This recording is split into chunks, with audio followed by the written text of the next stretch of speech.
Last lecture में जो हमने एक घात संचय और एक घाती विस्तृति पढ़ी थी उसके बेसिस के ऊपर हमने अपनी थ्योरम्स कर ली थी। अब हमारी जो नेक्स्ट डेफिनेशंस हैं वो है एक घाती स्वतंत्रता और एक घाती परतंत्रता। कि एक घाती स्वतंत्रता क्या होती है और परतंत्रता क्या होती है, इसके बेसिस के ऊपर हमारे क्वेश्चंस हैं, इन्हें अच्छे से कर लेना। डेफिनेशन और एग्जाम्पल्स को नेक्स्ट लेक्चर में मैं इसके बेसिस के ऊपर थ्योरम समझाऊंगी आप लोगों को, ठीक है। नाउ देखिए एक घाती स्वतंत्रता की एक घाती स्वतंत्रता क्या होती है। माना V सदिश समष्टि है तथा S जिसमें n एलिमेंट है, V का एक सीमित अशून्य उपसमुच्चय है, ठीक है। तब S को एक घात स्वतंत्र कहेंगे यदि ऐसे अदिशों α1 α2 up to α n belongs to F इस प्रकार विद्यमान हो कि α1 v1 plus α2 v2 up to α n vn is equal to 0। It's implies α1 α2 α3 और α n सभी क्या हैं, 0 है। देखिए क्या कह रही है डेफिनेशन हमारी एक घाती स्वतंत्रता की कि V मेरा एक सदिश समष्टि है, ठीक है। S जिसमें हमारे कितने एलिमेंट हैं, n एलिमेंट हैं। ये S इस सदिश समष्टि V का क्या है, एक अशून्य उपसमुच्चय, यानी ये शून्य नहीं है, अशून्य उपसमुच्चय है V का। तब ये S एक घाती स्वतंत्र कहलाता है अगर मेरे अल्फाइज जो कि किससे बिलोंग कर रहे हैं, फील्ड से, इस प्रकार हो कि α1 v1 plus α2 v2 up to α n vn is equal to 0। जब आप ये सोल्व करते हो तो आपको जो ये सारे अल्फाइज हैं ये क्या मिलते हैं, 0 मिल जाते हैं। तो ये हमारा क्या कहलाएगा, S एक घाती स्वतंत्र कहलाएगा। यानी यहां तक तो आपने अगर देखो तो एक घात संचय में लिखा है। आगे बात समझ, आपको v1 v2 ये सारी वैल्यूज आपको क्वेश्चंस में दी हुई होंगी। जब आप इन्हें सोल्व करते हो, जैसा आपने α1 α2 α3 के मान निकाले थे, उसी तरीके से जब आप यहाँ पर इन्हें सोल्व करोगे, अगर ये सारे अल्फाइज α1 α2 α3 α n क्या हैं, 0 मिल जाते हैं। आगे बस में अगर ये सारे 0 आ गए तो α1 के मान भी, α2 के, α3 सारे अल्फाइज अगर 0 आ गए हैं तो हमारा S क्या कहलाता है, एक घाती स्वतंत्रता कहलाता है। आगे समझ में। और अगर इनमें से कोई भी एक अल्फाइज नॉट इक्वल टू 0, सपोज करो आपको α2 से लेके α n तक तो 0 मिल गया लेकिन α1 की वैल्यू 0 नहीं मिली है, तो ये क्या कहलाएंगे, एक घाती परतंत्र कहलाएंगे। कब, जब सभी अल्फाइज के मान 0 नहीं हो, यानी कम से कम एक अल्फाइज तो ऐसा हो जिसका मान अशून्य हो, तो वो क्या कहलाएगा, एक घाती परतंत्र कहलाएगा। देखिए एक घाती, ये तो होगी स्वतंत्रता परतंत्रता की डेफिनेशन।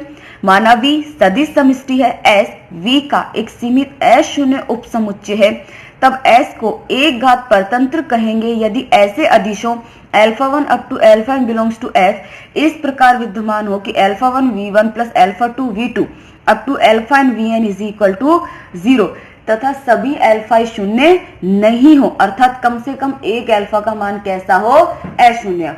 तो एक घाती स्वतंत्रता और एक घाती परतंत्रता, सिर्फ यही डिफरेंस है। एक घाती स्वतंत्रता में सारे अल्फाइज का मान 0 होता है और एक घाती परतंत्रता में सारे अल्फाइज का मान 0 नहीं होता, यानी कम से कम एक अल्फा आपको ऐसा मिलता है जो कि अशून्य होता है।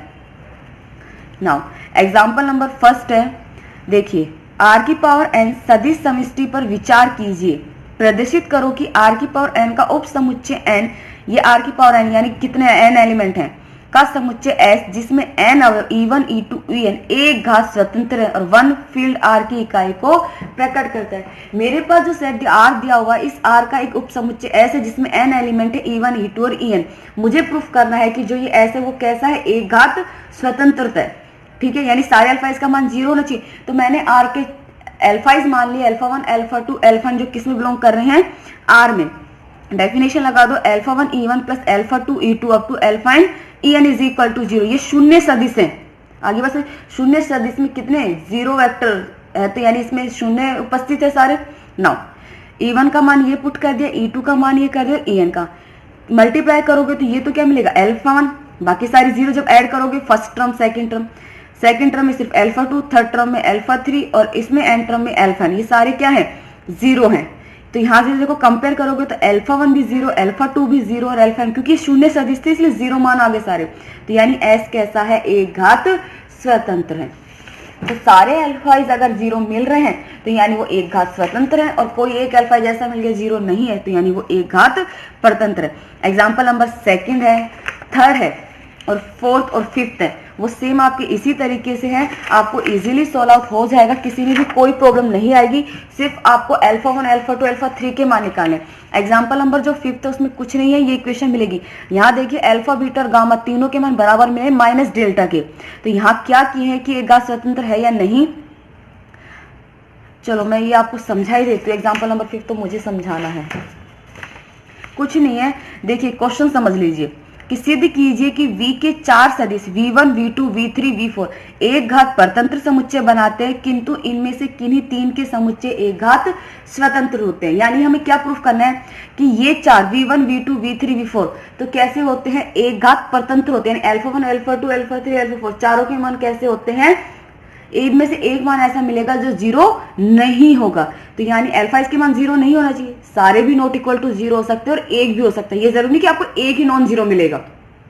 हमें ये प्रूफ करना है कि ये 4 सदिश तो एक घात परतंत्र होते हैं, लेकिन जब इनमें से आप कोई भी 3 सदिश लेते हो तो वो क्या बनाते हैं, एक घात स्वतंत्र होते हैं। मैंने 4 के सदिश से तो प्रूफ कर दिया है, जब इन चारों का मैंने सदिश लिया है उससे मैंने प्रूफ किया है।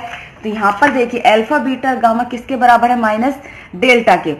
ठीक है, तो अल्फा बीटा गामा की वैल्यू अगर 1 है तो डेल्टा की क्या होगी, -1। तो यानी नॉट इक्वल टू जीरो मिले चारों वेक्टर, यानी एक घात परतंत्र है। और जब मैंने 3 कोई भी सदिश v1 v2 v3 v2 v3 v4 आप कोई से भी 3 ले लीजिए तो वो क्या मिलेंगे, आपको जीरो मिल गया, यानी वो क्या है, एक घात स्वतंत्र है। ठीक है, एग्जाम्पल नंबर 6 में कुछ नहीं है। देखिए सेम है, आपको ये दिए हुए हैं x प्लस x का कॉमन फैक्टर लेना, y का कॉमन फैक्टर लेना और z का, दोनों तरफ से कंपेयर कर दोगे तो आपका ये जो क्वेश्चन एग्जाम्पल नंबर 6 वो सोल्व आउट हो जाएगा। ठीक है, एग्जाम्पल नंबर 7 देखिए, सिद्ध कीजिए कि सदिश a1 a2 b1 b2 belongs to v2 एकमात्र एक घात परतंत्र है यदि a1 b2 minus a2 b1 is equal to 0। मुझे प्रूफ करना है कि जो a1 a2 और b1 b2 यानी u और v है, जो भी कोई है, ये कैसे एक घात परतंत्र है। तो एक घात परतंत्र है तो ये कंडीशन प्रूफ करनी है। ठीक है, तो मैंने a1 a2 को u1 मान लिया और b1 b2 को u2, कि u1 और u2 ये हैं। अल्फा 1 और अल्फा 2 फील्ड को बिलोंग करने इस प्रकार है कि alpha 1 u1 plus alpha 2 u2 किसके बराबर है, 0 के बराबर है। u1 और u2 के मान मैंने पुट कर दिए। नाउ अल्फा 1 को अंदर मल्टीप्लाई कर दिया और फर्स्ट टर्म को एक साथ, अल्फा 1 अल्फा 2 को मल्टीप्लाई कर दिया, फर्स्ट टर्म को एक साथ ऐड कर लिया और सेकंड टर्म को एक साथ ऐड कर लिया। कंपेयर कर लीजिए, दोनों किसके बराबर हो गई, 0 के बराबर होगी। नाउ समीकरण 2 से अल्फा 1 का मान क्या आ गया, माइनस अल्फा 2 b2 अपॉन में a2। इस अल्फा 1 का मान समीकरण 1 में पुट कर दीजिए। तो ये पुट कर दिया आपने, अल्फा 2 कॉमन ले लिया क्योंकि ये आपको क्या दिए हुए, एक घात परतंत्र दिए हुए हैं। तो यानी अल्फा 2 क्या है, नॉट इक्वल टू 0, क्योंकि अगर अल्फा 2 यहाँ से या तो अल्फा 2 0 हो गया या फिर ये 0। अगर अल्फा 2 0 ले लिया तो अल्फा 1 भी 0 हो गया। तो अल्फा 1 अल्फा 2 दोनों ही 0 हो गए तो वो एक घात स्वतंत्र होंगे, लेकिन हमें क्या दिया हुआ है, एक घात परतंत्र होंगे। तो यानी यहां से अल्फा 2 क्या इज नॉट इक्वल टू 0 होगा। तो 0 कौन सी वैल्यूज होगी, आपकी ये वैल्यूज होगी। यही हमें प्रूफ करना था। क्लियर है। एग्जाम्पल नंबर 1 में कुछ नहीं है, आपको यहाँ पे जो 0 सदिश है उससे मैंने क्या किया है, 0 सदिश को मैं इस तरीके से भी लिख सकती हूँ, 0 into x plus 0 into x square. Compare कर दिया दोनों तरफ, x की पावर 1 x की पावर स्क्वायर x की पावर ये, तो अल्फा इज क्या हो गए, 0 आ गए। एग्जाम्पल नंबर जो 9 है, यहाँ पर कुछ नहीं है, एफ एक्स जी एक्स और एच एक्स आपको ये दिए हुए हैं। मैंने एक एंगल ले ली, x बराबर 0 x बराबर π/2 और x। चलो देखते हैं, हम क्वेश्चन सॉल्व करते हैं। देखिए, यदि R से R में परिभाषित समस्त फलनों का सदिश समष्टि V है तो सिद्ध करो कि F ji H belongs to V एक घात स्वतंत्र है। जहां एफ जी एच की वैल्यू आपको ये दी है, सबसे पहले फर्स्ट के लिए देती हूँ आपको। एफ जी एच दी हुई 3 अदिश चाहिए, हमने मान लिया अल्फा 1 अल्फा 2 और अल्फा 3 3 अदिश हैं, जो कि alpha 1 F X plus alpha 2 G X plus alpha 3 H X is equal to 0। जहां x किसको बिलोंग करेगा, r को। एफ एक्स का मान साइन एक्स है, जी एक्स का मान कोस एक्स है और एच एक्स का मान x है। पुट कर दिया। अब आप यहाँ से अल्फा 1 अल्फा 2 अल्फा 3 के मान इजीली फाइंड आउट नहीं कर सकते। तो अगर x हमने मान, सबसे पहले क्योंकि एंगल को शो कर रहे हैं तो सबसे पहले हम लेके चल रहे हैं, अगर x बराबर 0, तो देखिए अगर x बराबर 0 है तो ये 0 हो गया, ये 0 हो गया, cos 1 अल्फा 2 क्या आ गया, 0। दूसरा x बराबर π/2 लीजिए, इसकी वैल्यू 1 होगी, इसकी वैल्यू 0, अल्फा 3 इंटू π/2 यानी alpha 1 plus alpha 3 π/2 is equal to 0। जब x बराबर पाई है तो अल्फा 1 क्या हो गया, 0। आपको क्या मिलेगा, कोस पाई की वैल्यू -1 होती है, तो minus alpha 2 plus alpha 3 into pi बराबर 0। अल्फा 2 का मान 0 यहाँ पुट कर दो तो अल्फा 3 क्या आ गया, 0। यहाँ पुट कर दोगे अल्फा 3 का मान तो अल्फा 1 भी क्या हो गया, 0 हो गया। तो यानी ये क्या है, एक घात स्वतंत्र है। इसी तरीके से आप इसका सेकंड पार्ट प्रूफ कर सकते हो जो इजीली आप लोगों को सोल्व आउट हो जाएगा। ठीक है, एग्जाम्पल नंबर 12 देख लीजिए बस आप, जो मुझे समझाना है यहाँ पे। सिद्ध करो कि दो सदिश एक घात परतंत्र होंगे यदि और केवल यदि इनमें से एक सदिश दूसरे सदिश के अदिश गुणन के बराबर है। ये कह रहा है कि हमारे पास दो सदिश हैं और वो दोनों सदिश एक घात परतंत्र होंगे कब, यदि और केवल यदि की कंडीशन दी है कि किसी भी एक सदिश को दूसरे सदिश के अदिश गुणन के बराबर लिख सकते हैं। ठीक है, तो अगर एक घात परतंत्र है तो हमें प्रूफ करना होगा कि एक सदिश को दूसरे सदिश के अदिश गुणन के बराबर है, और अगर ये बराबर है तो प्रूफ करना होगा कि जो सदिश है वो कैसा एक घात परतंत्र है। देखिए मैंने मान लिया कि u और v क्या है, दो एक घात परतंत्र सदिश है। मान लिया u और v को, तो एक घात परतंत्र सदिश है यानी alpha u plus beta v is equal to 0। परतंत्र है तो अल्फा और बीटा क्या होंगे, नॉट इक्वल टू 0, अशून्य सदिश है। ठीक है, अगर alpha is not equal to 0 क्योंकि फील्ड को बिलोंग कर रहे हैं, अगर अल्फा 0 नहीं है और अल्फा 0 नहीं है क्योंकि दोनों अशून्य सदिश है, एक घात परतंत्र है, क्योंकि अगर एक भी 0 हो गया तो दूसरा खुद 0 मिल जाएगा। तो अगर अल्फा नॉट इक्वल टू 0 है तो इसका मतलब क्या है कि अल्फा इनवर्स का अस्तित्व होना चाहिए ना। दोनों तरफ अल्फा इनवर्स ऑपरेट करा देती हूँ तो ये हो गया alpha inverse into alpha U plus beta V is equal to 0। Alpha inverse को अंदर मल्टीप्लाई कर दीजिए, ये हो गया alpha inverse into alpha into U plus alpha inverse into beta into V is equal to 0।